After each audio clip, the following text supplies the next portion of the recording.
mean, the game moves smooth as butter. Call of Duty only has a 1-year lifespan. 1 year. That's 12 months. And you're telling me 4 months into the game, we are getting something that we had. You only played the game for 72 hours. What are you complaining about? You didn't waste any time with it to be complaining about it. The game has, number one, this might be a little controversial, but this is, for me, the most pivotal change that the developers need to make to Call of Duty to make this game successful again. I'm going to give you guys some examples here. Let's look at Overwatch. Let's look at CSGO. Let's look at Dota. Let's look at League of Legends. Let's look at H1Z1, King of the Kill. Let's look at Rainbow Six Siege. Really, any game that is prominent and relevant in the video game world today, what do they all have in common? They are all PC games.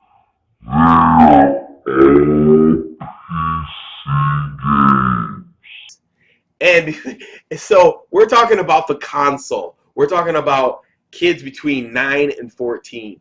That's what we're talking about. So me talking to you about it, both of us are irrelevant. So unless you're talking about going to the PC, I don't see the point in this in going any further in this discussion. Because if you're talking about League of Legends, it's a PC game. I mean, you cannot compare a PC game to a console game. That's just, you can't. That's just, you can't. They have an incredibly robust ranking system. I don't understand why that has been such a far-fetched thought when it comes to Call of Duty. He's talking about true skill ranking. Who wants to play? Look, when I buy the game on the console, I don't want to play against people with skill-based matchmaking of my same level. I come home because I don't want to buy a PC that's $4,000. I don't want to buy a PC, and neither are parents going to buy a PC that expensive for their kids. You're going to buy a console game. And let me tell you something about those two factions. You got kids who, if you give them a beating, guess what they're going to do? They're not going to stay there and fight. They're going to quit your game because they could go do something else. You got people who are like me, who are casual, are going to come home and they just want to relax and play the game. Guess what? If they're going to wind up playing the people in their own ranking, they leave work to come to work. That's a dead end situation. Not everybody wants to be a Call of Duty pro. Nobody wants to do that. Though this is on the console. This is a very relaxed version of enjoying yourself. I mean, here we're getting away from having fun and socially enjoying ourselves. We're getting away from having fun and socially enjoying ourselves, and you're trying to funnel us down into this small tribe of, hey, we're going to do it this way, and if you don't want to be in a part of it, then just quit the game. I mean, that's what's going to happen.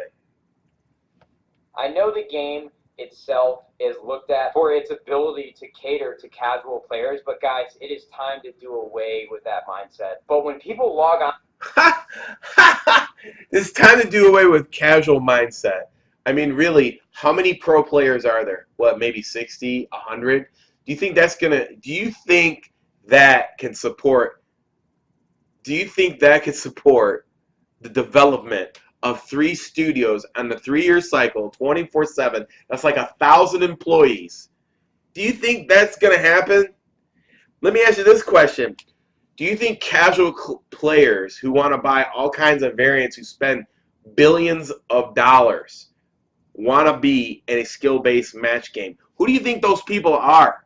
Those are casual gamers who just want to get a bunch of stuff because they don't have the time to play like a pro player and get all those things. They just want to buy it and see if that can... I mean, that is just crazy. It's crazy talk. You are literally going to just chop off anybody. Probably majority of the people who want to play this game with this type of talk. Onto a game for the first time, they don't know what they want until you give it to them. And this has been proven with every single video game title that I just mentioned in front of you guys here today. A ranking system is so important to keep every single player engaged so that they have a concrete way of understanding how well they are progressing in the game compared to other players. I mean, the bottom line is, yeah, a ranking system is decent, but at the end of the day, you're only competing against yourself. You're not taking your kill-death ratio to the bank and getting a loan. And that is absurd. I don't care a ranking system, all that's going to do. And let me tell you another thing about ranking system. Let me ask you this question. If a kid comes home from school and gets beat up, a bunch of kids come home and get beat up instantaneously on the game. They get beat up. They don't play the game anymore. Guess what happens to those pool of players that is left playing the game? It shrinks down to this. So that small group of players is now spread out across the United States. And guess what now?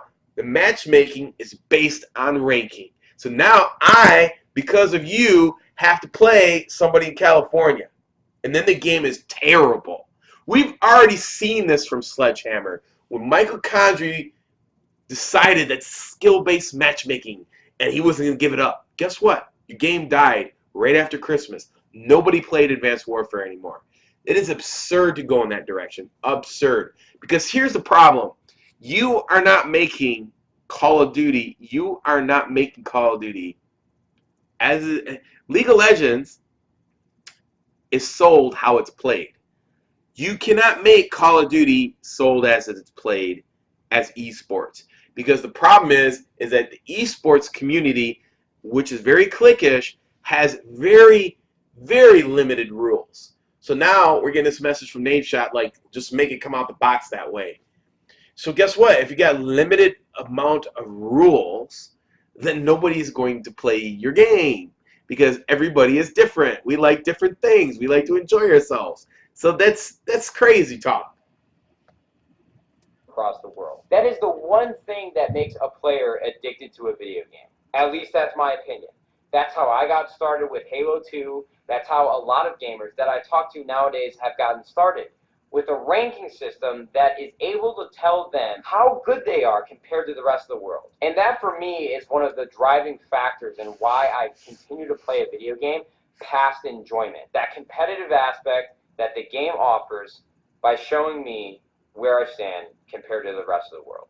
Now, what does that mean for the structure that they've used for Call of Duty for the last decade? I don't necessarily think prestiging is a bad thing, but the problem with prestiging and the problem with leveling up is it doesn't give the game longevity. And it doesn't give you a measurement of what type of player you are. It basically just proves how long you've had the game and how much you've played it since. That's the problem that I have with prestiging. There's no problem with prestiging. Prestiging is playing against yourself. You're not competing against somebody else. That's the whole point of prestiging. Prestiging is an achievement that you can achieve on your own time. You're not put up against somebody, oh, skill-based matchmaking, I got to play somebody. If I don't go super hard, man, they're going to look at my kill-death ratio in the room. Oh, this is very terrible. I'm going to leave. I'm embarrassed. I mean, literally, you're funneling yourself down to 0 players online. That's what's going to happen. I hope that people at Activision and Sledgehammer are watching. You know, if you're not a Call of Duty fan and live and eat it and go all the way through it, you're not going to know these things. I mean, look, Nadeshot used to be eSports only, so he's only going to see that aspect. He came in, got his money, got out. He don't even post Call of Duty videos anymore. He just told you he plays the game for 72 hours, and he was done. So I don't expect him to know those things. I don't expect him to know the community that is awesome out there right now. The young players like Savage, Xbox Live, and Young Korean, and Elite Shot, and I've mentioned them 100 times. I love watching those guys because they have so much energy and love for this game. It's not like, hey, I'm getting information from T. Martin because you spoon feed them. It's all natural. That's why this guy's getting like 1,500 views all day, live, streaming on YouTube. I mean, he's not even on Twitch.